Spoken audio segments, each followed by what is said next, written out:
ಮೇಲ್ಮನೆ ಎಲೆಕ್ಷನ್ಗೆ ಕೌಂಟ್ಡೌನ್ ಶುರುವಾಗಿದೆ. ತಮ್ಮ ಶಾಸಕರನ್ನ ಭದ್ರಪಡಿಸೋದಕ್ಕೆ ಎಲ್ಲಾ ಪಕ್ಷಗಳು ಕೂಡ ಸಕಲ ತಯಾರಿಯಲ್ಲಿದೆ. ಕೆಲವೇ ಕ್ಷಣಗಳಲ್ಲಿ ಪರಿಷತ್ನ 7 ಸ್ಥಾನಗಳ ಚುನಾವಣೆ. ಇಂದು ಕಾಂಗ್ರೆಸ್ ವಿಪಕ್ಷದ ನಡುವೆ ನೇರ ಫೈಟ್. ಸಂಜೆ 5ರವರೆಗೂ ನಡೆಯಲಿದೆ ಮತದಾನ ಪ್ರಕ್ರಿಯೆ. ಸಂಜೆ 5 ಗಂಟೆ ನಂತರ ಹೊರಬೀಳಲಿದೆ ಫಲಿತಾಂಶ. 7 ಸ್ಥಾನಗಳ ಅಖಾಡದಲ್ಲಿ ಒಟ್ಟು 8 ಅಭ್ಯರ್ಥಿಗಳ ಸ್ಪರ್ಧೆ ನಡೆಯುತ್ತೆ. ಕಾಂಗ್ರೆಸ್ನಿಂದ 5, ಬಿಜೆಪಿಯಿಂದ 2, ಜೆಡಿಎಸ್ನಿಂದ 1. ಕೆಲವೇ ಕ್ಷಣಗಳಲ್ಲಿ ರೆಸಾರ್ಟ್ನಿಂದ ವಿಧಾನಸೌಧಕ್ಕೆ ಶಾಸಕರು ಬರ್ತಾರೆ ವೋಟ್ ಹಾಕೋದಿಕ್ಕೆ. ಇಂದು ಕಾಂಗ್ರೆಸ್ ವಿಪಕ್ಷದ ನಡುವೆ ನೇರ ಫೈಟ್ ಆಗುತ್ತೆ. ಮತಗಟ್ಟೆಗೆ ಮತದಾರ ಮಹಾಪ್ರಭುಗಳು ಬರುವಂತೆ ಇರೋದಿಲ್ಲ. ಮನೆಯಿಂದ ಮತದಾರರು ಬರ್ತಿದ್ರು, ಆದರೆ ಈ ಎಲೆಕ್ಷನ್ ನಲ್ಲಿ ರೆಸಾರ್ಟ್ನಿಂದ ವಿಧಾನಸೌಧಕ್ಕೆ ಬರ್ತಾರೆ ವೋಟ್ ಹಾಕೋದಿಕ್ಕೆ. ವಿಧಾನಸೌಧಕ್ಕೆ ಬರ್ತಾರೆ ರೆಸಾರ್ಟ್ನಿಂದ. ಜೆಡಿಎಸ್ ದೇವನಹಳ್ಳಿ ರೆಸಾರ್ಟ್ಗೆ ಶಿಫ್ಟ್ ಮಾಡಿತ್ತು ತಮ್ಮ MLAಗಳನ್ನ. ಕಾಂಗ್ರೆಸ್ ತಮ್ಮ MLAಗಳನ್ನ ಬಿಡದಿ ರೆಸಾರ್ಟ್ಗೆ ಶಿಫ್ಟ್ ಮಾಡಿತ್ತು. ಅದಕ್ಕೇನಪ್ಪ ಕಾರಣ ಅಂತ ಕೇಳಿದ್ರೆ, ಅಡ್ಡ ಮತದಾನದಿಂದ ತಮ್ಮ ಮನೆ ಮಕ್ಕಳನ್ನ ಸಂರಕ್ಷಣೆ ಮಾಡೋದಕ್ಕೆ ಆಯಾಯ ಪಕ್ಷಗಳು ತೆಗೆದುಕೊಳ್ಳುವಂತಹ ಸಾಮಾನ್ಯ ನಿರ್ಧಾರ. ನಿಮ್ಮಲ್ಲಿ ಅಸಮಾಧಾನಿತರಿದ್ರೆ ಇವತ್ತೇ ಈಗಲೇ ಹೇಳಿ. ನಿಮಗೆ ಮತ್ತೊಂದು ಪಕ್ಷದವರು ಸಂಪರ್ಕಕ್ಕೆ ಬರೋದಕ್ಕೆ ಅವಕಾಶ ಮಾಡಿ ಕೊಡಬೇಡಿ. ಪಕ್ಷದಲ್ಲಿ ನಿಮಗೇನಾದರೂ ಬೇಜಾರು, ಬೇಸರ, ಒಂದು ತರಹದ ಅಸಮಾಧಾನ, ಒಂದು ತರಹದ ಬಂಡಾಯ ಇದ್ರೆ ನಾವಿಲ್ಲಿ ಕೂತ್ಕೊಂಡೆ ಬಗೆಹರಿಸೋಣ. ಇನ್ನೊಬ್ಬ ನಿಮಗೆ ಫೋನ್ ಮಾಡಿ ನಿಮ್ಮನ್ನು ಕನ್ವಿನ್ಸ್ ಮಾಡಿ ಅಡ್ಡ ಮತದಾನಕ್ಕೆ ಅವಕಾಶ ಕೊಟ್ಟರೆ ಅದಕ್ಕೆ ನೀವು ಅವಕಾಶ ಕೊಡಬೇಡಿ. ಆಯಾಯ ಮನೆ ಯಜಮಾನ ಆಯಾಯ ಮನೆ ಮಕ್ಕಳಿಗೆ ಹೇಳದಂತೆ ರೆಸಾರ್ಟ್ನಲ್ಲಿ ಆಯಾಯ ಪಕ್ಷದ ನಾಯಕರು ಹೇಳ್ತಿದ್ರು. 3 ಪಕ್ಷಗಳಿಗೂ ಅಗತ್ಯ ಸಂಖ್ಯಾಬಲದ ಕೊರತೆ ಇದೆ. ಬಿಜೆಪಿ ಉಚ್ಚಾಟಿತರು ಬೆಂಬಲಿಸಿದ್ರೆ ಮಾತ್ರ ಕೈಗೆ ಒಲವು. 2 ಮತಗಳನ್ನು ಸೆಳೆದ್ರೆ ಮಾತ್ರ ಕಾಂಗ್ರೆಸ್ ಗೆಲ್ಲುತ್ತೆ. ಈಗಾಗಲೇ ST ಸೋಮಶೇಖರ್ ಹೆಬ್ಬಾರ್ ಜೊತೆಯೂ ಕೂಡ ಚರ್ಚೆಗಳಾಗಿರ್ತವೆ. ಕಾಂಗ್ರೆಸ್ಗೆ ಮತ ಹಾಕುವಂತೆ ಮನವಿ ಮಾಡಿರೋ CM. ಅತ್ತ ಕಾಂಗ್ರೆಸ್ಸಿನ 4 ಮತ ಸೆಳೆದ್ರೆ ಮಾತ್ರ JDS ಗೆಲುವು. ಬಿಜೆಪಿಯ ಉಳಿಕೆ ಮತ ಪಡೆದ್ರು 4 ಮತದ ಕೊರತೆಯಾಗುತ್ತೆ. ಹೀಗಾಗಿ ಕೈ MLAಗಳು ಮನವೊಲಿಕೆ ಮಾಡ್ತಿರೋ JDS ಸಚಿವ ಸ್ಥಾನ ವಂಚಿತರ ಸಂಪರ್ಕ ಮಾಡಿ ಮನವಿ.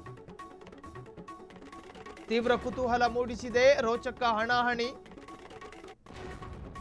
KN ರಾಜಣ್ಣ ಎಲ್ಲರೂ ಇದ್ದಾರೆ. ಕಾಂಗ್ರೆಸ್ಸಿಗೆ ಇಲ್ಲಿ 2 ಮತಗಳ ಮೇಲೆ ಅತ್ಯಂತ ಏಕಾಗ್ರತಾ ಗಮನ. ಅದರಲ್ಲಿ ಒಬ್ಬರು ST ಸೋಮಶೇಖರ್, ಮತ್ತೊಬ್ಬರು ಹೆಬ್ಬಾರು. ಇಬ್ಬರು ಬಲಗಾಲನ್ನ ಹೊರಗಿಟ್ಟವರೇ ಬಿಜೆಪಿಯಿಂದ. ಆದರೂ ಅವರಿಬ್ಬರು ಶಾಸಕರೇ. ಅವರ ಮತಗಳನ್ನು ಪಡೆಯೋದಕ್ಕೆ ಕಾಂಗ್ರೆಸ್ ಪ್ರಯತ್ನಗಳನ್ನು ಮಾಡ್ತಾ ಇದೆ. ಹೆಂಗ್ ಪ್ರಯತ್ನ? ಹಂಗೂ ಹಿಂಗೂ ಬಿಜೆಪಿಯಿಂದ ಹೊರಗಿದ್ದೀರಿ. ಬಿಜೆಪಿಯಲ್ಲಿದ್ದಾಗಲೂ ಕೂಡ ಕಾಂಗ್ರೆಸ್ ಅನ್ನ ಪರೋಕ್ಷವಾಗಿ ಬೆಂಬಲಿಸ್ತಾ ಇದ್ರಿ. ಇದೊಂದು ಓಟ್ ಒತ್ತು ಬಿಡಿ ನಮ್ಮ ಅಭ್ಯರ್ಥಿಯ ಮೇಲೆ ಅಂತ ಹೇಳಿ ಕಾಂಗ್ರೆಸ್ನವರು ಮನವೊಲಿಸೋ ಪ್ರಯತ್ನಗಳು ಮಾಡಿದ್ದಾರೆ. ಅದರಲ್ಲಿ ಬಹುತೇಕ ಯಶಸ್ಸು ಅನ್ನೋ ಮಾಹಿತಿ ಇದೆ. ಇನ್ನು ಬಿಜೆಪಿಗೂ ಕೂಡ ಕಾಂಗ್ರೆಸ್ಸಿನ ಅನೇಕರ ಮೇಲೆ ಕಣ್ಣಿದೆ. DK ಕ್ಯಾಬಿನೆಟ್ನಲ್ಲಿ ಯಾರ್ಯಾರಿಗೆ ಮಂತ್ರಿಗಿರಿ ಸಿಗಬೇಕಾಗಿತ್ತು ಅಂಥವರಿಗೆ ಸಿಗಲಿಲ್ಲ. ಆ ಬೇಜಾರದಲ್ಲಿ ಕೂತ್ಕೊಂಡಾಗ ನಿಮ್ಮ ದಾಹಕ್ಕೆ ನಾವು ಬಾಟ್ಲಿ ನೀರು ಕೊಡ್ತೀವಿ ಅಂಥೇಳಿ ಬಿಜೆಪಿ ಏನಾದರೂ ಕಾಂಗ್ರೆಸ್ಸಿಗರನ್ನು ಕನ್ವಿನ್ಸ್ ಮಾಡಿದ್ರೆ ಅಲ್ಲೊಂದಷ್ಟು 4 ಮತಗಳನ್ನು ಗಳಿಸೋ ಪ್ರಯತ್ನಗಳು ಬಿಜೆಪಿಯಿಂದ ಆಗಬಹುದು. 3 ಜನಕ್ಕೂ ಈಗ ಭೀತಿ ಇದ್ದಾವೆ. ಸರಿ, JDSನಲ್ಲಿರೋದು ಕೇವಲ 18 ಶಾಸಕರು ಮಾತ್ರ ಅಲ್ವಾ? ಆದರೂ ಅವರು ಅಭ್ಯರ್ಥಿಗಳನ್ನು ಇಳಿಸಿದ್ದಾರೆ ಯಾಕೆ? ಅಲ್ಲೊಂದಷ್ಟು ಕುತೂಹಲಗಳಿರ್ತವೆ.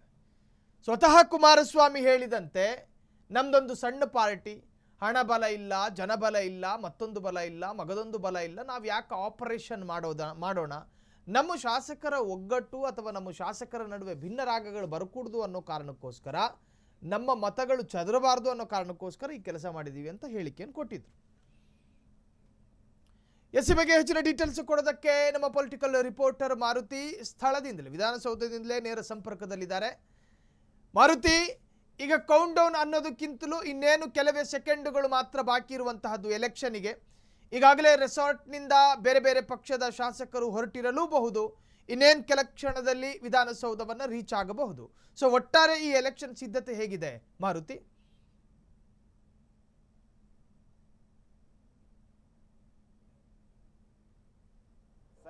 ಏನು ನಿನ್ನೆಯಿಂದಲೇ ಕೂಡ ಏನು ಪರಿಷತ್ ಚುನಾವಣೆಗೆ ಸಂಬಂಧಪಟ್ಟಂತೆ ಸಿದ್ಧತೆಯನ್ನ ಸಿಬ್ಬಂದಿ ಅಂದ್ರೆ ಸಚಿವಾಲಯ ಸಿಬ್ಬಂದಿ ಆಗಿರ್ಬೋದು ಮತ್ತು ಚುನಾವಣೆ ಅಧಿಕಾರಿಗಳಾಗಿರ್ಬೋದು ಮತ್ತೆ ಅದೇ ರೀತಿಯಾದಂಥ ಪೊಲೀಸ್ ಅಧಿಕಾರಿಗಳು ಕೂಡ ಎಲ್ಲ ವ್ಯವಸ್ಥೆಯನ್ನ ಮಾಡ್ಕೊಂಡಿರುವಂಥದ್ದು. ಸದ್ಯಕ್ಕೆ ನಾನು ಏನು ಮತದಾನ ನಡೆಯುತ್ತೆ ಅಂದ್ರೆ ಪರಿಷತ್ ಚುನಾವಣೆಗೆ ವಿಧಾನಸೌಧದ 106 ಅಲ್ಲಿ ಏನು ಮತದಾನ ನಡೆಯುತ್ತೆ ಫಸ್ಟ್ ಫ್ಲೋರ್ ಅಲ್ಲಿ, ಅಲ್ಲಿ ನಾನು ಸದ್ಯ ಇರುವಂಥದ್ದು ನಾನು ತೋರಿಸ್ತಾ ಹೋಗ್ತೀನಿ. ಈಗಾಗಲೇ ನೋಡ್ತಿರ್ಬೋದು ಇಲ್ಲಿ ಎಲ್ಲವೂ ಕೂಡ ಬ್ಯಾರಿಕೇಡ್ಗಳನ್ನ ಅಳವಡಿಕೆ ಮಾಡಿರುವಂಥದ್ದು ಮತ್ತೆ ಅದೇ ರೀತಿಯಾದಂತೆ ಚುನಾವಣೆಗೆ ಬೇಕಾದಂತಹ ಏನು ಸಿದ್ಧತೆಯನ್ನ ಮಾಡ್ಕೊಳ್ಳುವಂಥದ್ದು. ಪ್ರಮುಖವಾಗಿ ಇಲ್ಲಿ ಎಲ್ಲ ಶಾಸಕರು ಕೂಡ 1 by 1 ಬಂದು ಮತದಾನ ಮಾಡ್ತಾರೆ. ಅದೇ ರೀತಿಯಾದಂತಹ ಏನು ಬೇಕಾದಂತಹ ವ್ಯವಸ್ಥೆಯನ್ನು ಕೂಡ ಪೊಲೀಸ್ ಅಧಿಕಾರಿಗಳು ಮಾಡಿರುವಂಥದ್ದು.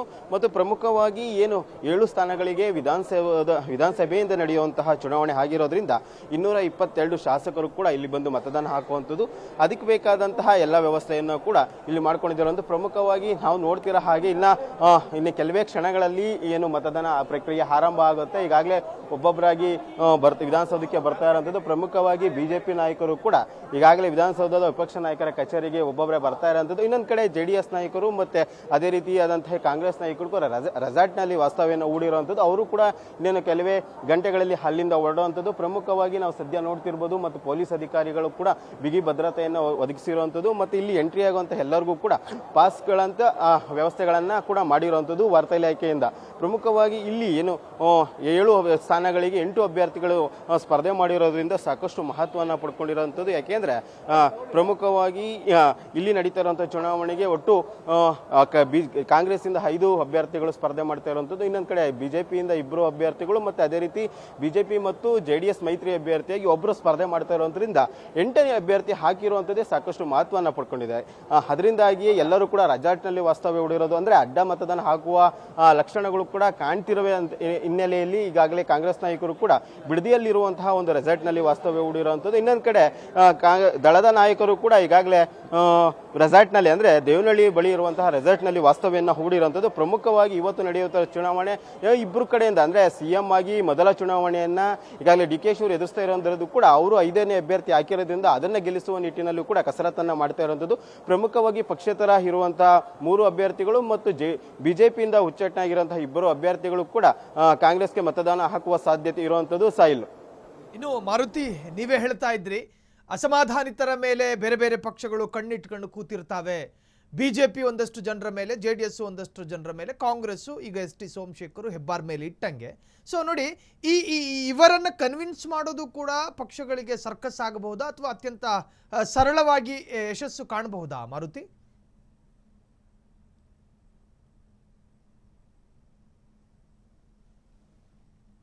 ಸಾಯಿಲ್, ಸದ್ಯದ ಮಟ್ಟಿಗೆ ಬಿಜೆಪಿಯಿಂದ 3 ಜನ ಉಚ್ಚಾಟನೆ ಆಗಿರುವಂಥದ್ದು. ಅದರಲ್ಲಿ ಬಸವನಗೌಡ ಪಾಟೀಲ್ ಯತ್ನಾಳ್ ಆಗಿರ್ಬೋದು, ಮತ್ತೆ ಅದೇ ರೀತಿಯಾದಂತೆ ST ಸೋಮಶೇಖರ್ ಮತ್ತೆ ಅದೇ ರೀತಿಯಾದಂತೆ ಶಿವರಾಮ್ ಹೆಬ್ಬಾರ್ ಅವ್ರನ್ನ ಪಕ್ಷದ ವಿರೋಧಿ ಚಟುವಟಿಕೆ ಹಿನ್ನೆಲೆಯಲ್ಲಿ ಅವ್ರನ್ನ ಪಕ್ಷದಿಂದ ಉಚ್ಚಾಟನೆ ಮಾಡಿರುವಂಥದ್ದು. ಇನ್ನೊಂದು ಕಡೆ ಈಗಾಗಲೇ ಪಕ್ಷೇತರವಾಗಿ 3 ಅಭ್ಯರ್ಥಿಗಳು ಇರುವಂತಹ ಶಾಸಕರು ಇರುವಂಥದ್ದು. ಅದರಲ್ಲಿ ಗೌರಿಬಿದನೂರು ಕ್ಷೇತ್ರದ ಅಭ್ಯರ್ಥಿಯಾಗಿ ಪುಟ್ಟಸ್ವಾಮಿ ಗೌಡ್ರ ಆಗಿರ್ಬೋದು ಮತ್ತು ದರ್ಶನ್ ಪುಟ್ಟಣ್ಣಯ್ಯ ಮತ್ತು ಲತಾ ಮಲ್ಲಿಕಾರ್ಜುನ್ ಅವರು ಕೂಡ ಅಭ್ಯರ್ಥಿಯಾಗಿ ಅಂದ್ರೆ ಶಾಸಕರಾಗಿ ಇರುವಂಥದ್ದು. ಅವ್ರನ್ನ ಕೂಡ ಈಗಾಗಲೇ ಕಾಂಗ್ರೆಸ್ ನಾಯಕರು ಸೆಳೆಯುವ ಪ್ರಯತ್ನ ಮಾಡಿರುವಂಥದ್ದು. ಅವ್ರನ್ನ ಕೂಡ ಮಾತುಕತೆಯನ್ನ CM ಆಗಿ ಆಗಿರ್ಬೋದು ಮತ್ತು ಪ್ರಮುಖ ನಾಯಕರು ಈಗಾಗಲೇ ಮಾತುಕತೆಯನ್ನ ನಡೆಸಿ ಅದಕ್ಕೆ ಬೇಕಾದಂಥ ವ್ಯವಸ್ಥೆಗಳನ್ನೆಲ್ಲ ಕೂಡ ಮಾಡ್ಕೊಂಡಿರುವಂಥದ್ದು. ಅವರು ಕೂಡ ಕಾಂಗ್ರೆಸ್ಗೆ ಏನು ಮತದಾನ ಆಗುವ ನಿರೀಕ್ಷೆಯಲ್ಲಿ ಕಾಂಗ್ರೆಸ್ ನಾಯಕರು ಇರುವಂಥದ್ದು. ಅವ್ರ ಮಾತುಕತೆ ಕೂಡ ಕಂಪ್ಲೀಟ್ ಆಗಿರುವಂಥದ್ದು. ಇನ್ನೊಂದು ಕಡೆ ಬಸವನಗೌಡ ಪಾಟೀಲ್ ಯತ್ನಾಳ್ ಅವರು ಯಾರಿಗೆ ಆಗ್ತಾರೆ ಎಂಬುದು ಕೂಡ ಸಾಕಷ್ಟು ಮಹತ್ವವನ್ನು ಪಡ್ಕೊಂಡಿರುವಂಥದ್ದು. ಪ್ರಮುಖವಾಗಿ ಅವ್ರನ್ನ ಏನು ಈಗಾಗಲೇ ಕಾಂಗ್ರೆಸ್ಗೆ ಆಗ್ತಾರೆ ಅಂತ ಚರ್ಚೆ ಇರುವಂಥದ್ದು. ಆದರೆ ಬಟ್ ಬಸವನಗೌಡ ಪಾಟೀಲ್ ಯಾರಿಗೆ ಆಗ್ತಾರೆ ಅಂತ ಕೂಡ ಮಹತ್ವವನ್ನು ಪಡ್ಕೊಂಡಿರುವಂಥದ್ದು. ಸದ್ಯದ ಮಟ್ಟಿಗೆ ಈಗ ಇನ್ನು ಯಾವುದು ಕೂಡ ಮತದಾನ ಪ್ರಕ್ರಿಯೆ ಆರಂಭ ಆಗಿಲ್ಲ.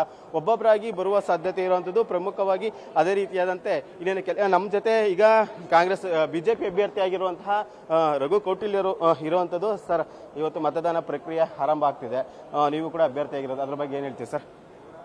ಸರ್, ಭಾಳ ಖುಷಿ ಆಗ್ತಾ ಇದೆ, ಸಂತೋಷ ಆಗ್ತಾ ಇದೆ. ಭಾರತೀಯ ಜನತಾ ಪಾರ್ಟಿ ಒಬ್ಬ ಕಾರ್ಯಕರ್ತನಿಗೆ ಒಂದು ಸಾಮಾಜಿಕ ನ್ಯಾಯವನ್ನು ವಿತರಣೆ ಮಾಡುವಂಥ ನಿಟ್ಟಿನಲ್ಲಿ ಸಾಮಾಜಿಕ ಬದ್ಧತೆಯನ್ನು ಪ್ರದರ್ಶನ ಅದನ್ನು ಸಾಬೀತು ಮಾಡೋ ನಿಟ್ಟಿನಲ್ಲಿ ಇವತ್ತು ನನ್ನನ್ನು ಅಭ್ಯರ್ಥಿ ಮಾಡಿದೆ.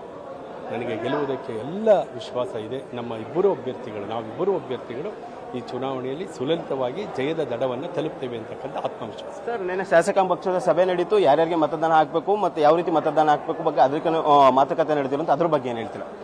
ಇದಾಗಲೇ ನಿರ್ಧಾರ ಮಾಡಿದ್ದಾರೆ, ಯೋಜನೆ ರೂಪಿಸಿದ್ದಾರೆ, ಅದೆಲ್ಲ ವ್ಯವಸ್ಥಿತವಾಗಿ ನಡೀತಾ ಇದೆ. ಪ್ರಕ್ರಿಯೆ ಇನ್ನೇನು ಸ್ವಲ್ಪ ಹೊತ್ತಲ್ಲಿ ಆರಂಭ ಆಗಿದೆ. ಸರ್, ನೀವು ಈಗ ಇನ್ನೇನು ಸೆಲೆಕ್ಷನ್ ಅಂದರೆ ಇವತ್ತೇ MLC ಆಗಿ ಅನೌನ್ಸ್ ಮಾಡ್ತಾರೆ, ಗೆಲುವಿನ ಅಭ್ಯರ್ಥಿ ನೀವು ಕೂಡ ಗೆಲ್ತೀರಾ. ಅದ್ರ ಬಗ್ಗೆ ನೀವು ಏನು ಹೇಳೋ, ಪಕ್ಷಕ್ಕಾಗಿ ಪ್ರಮುಖರಾಗಿರ್ಬೋದು ಮತ್ತು ನಿಮ್ಮ ಕ್ಷೇತ್ರ ಅಂದರೆ ರಾಜ್ಯದ ಜನತೆಗೆ ಏನು ಹೇಳಕ್ಕೆ ಇರ್ತೀರಾ? ಸಾಮಾನ್ಯ ಕಾರ್ಯಕರ್ತನಿಗೆ, ಸಾಮಾಜಿಕ ಬದ್ಧತೆ ಇರುವವರಿಗೆ ಅವಕಾಶ ಮಾಡಿಕೊಡುವ ಪರಂಪರೆ, ಸಿದ್ಧಾಂತ, ತತ್ವ ಭಾರತೀಯ ಜನತಾ ಪಾರ್ಟಿ.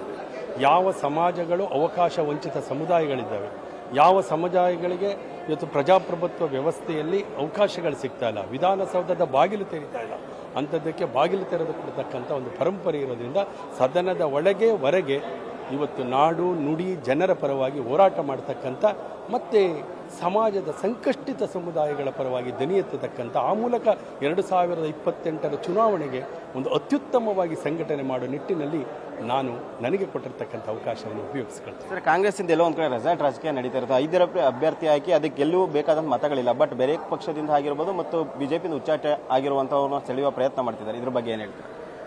ಅದೆಲ್ಲ ಮಾಡ್ತಾರೆ. ಕಾಂಗ್ರೆಸ್ದವರು ಅನ್ಯಮಾರ್ಗ, ದುರ್ಮಾರ್ಗ, ವಾಮ ಮಾರ್ಗಗಳ ಮೂಲಕನೇ ಗೆಲುವು ಸಾಧಿಸಿರೋ ಇತಿಹಾಸ, ಕುಸಂಸ್ಕೃತಿ ಇರ್ತಕ್ಕಂಥ ಜನ ಪ್ರಯತ್ನ ಮಾಡ್ತಾರೆ. ಕೊನೆಯ ಪ್ರಶ್ನೆ ಸರ್, ಬಿಜೆಪಿ ಮತ್ತು JDS ಮೈತ್ರಿ ಅಭ್ಯರ್ಥಿಯಾಗಿ ಒಬ್ಬರನ್ನ ಹಾಕಿದ್ದಾರೆ. ಅವರು ಗೆಲುವಿನ ನಿರೀಕ್ಷೆ ಇದೆ ಇದೆಯಾ? ಯಾಕೆಂದರೆ ನಿನ್ನೆ ಕೂಡ ಬಿಜೆಪಿ ನಾಯಕರನ್ನ ಭೇಟಿಯಾಗಿ ಮಾತುಕತೆ ನಡೆಸಿದ್ರು.